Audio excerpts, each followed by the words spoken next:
Since the Office for Budget Responsibility published their last official forecasts for the economy and the public finances in March, a number of things have got worse in the outlook for the UK economy.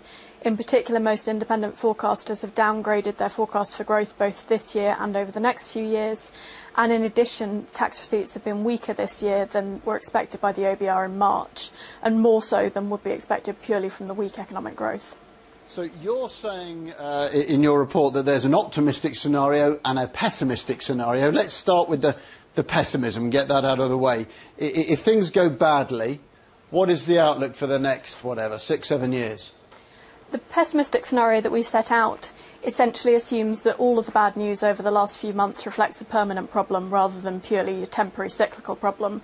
If that turns out to be the case, then the Chancellor would be in a position where he may need to announce something of the order of a further £23 billion worth of spending cuts or tax increases by 2017-18 in order to stay on course to meet his fiscal mandate.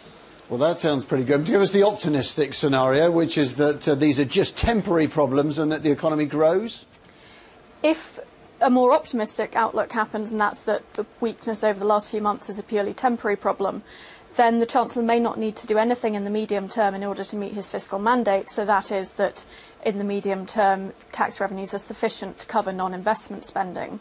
However, the fact that we will see higher borrowing over the next few years, possibly than the OBR forecast in March, may be sufficient to nonetheless put the Chancellor on course to miss his second fiscal target, which is to have debt falling as a share of national income between 2014-15 and 2015-16.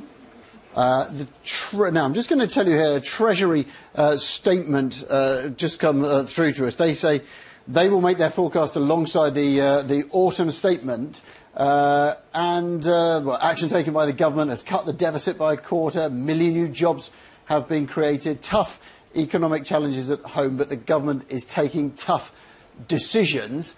Are they right? Are they on the right course, do you think? What was set out at the time of the March budget was a plan to cut borrowing over the next few years.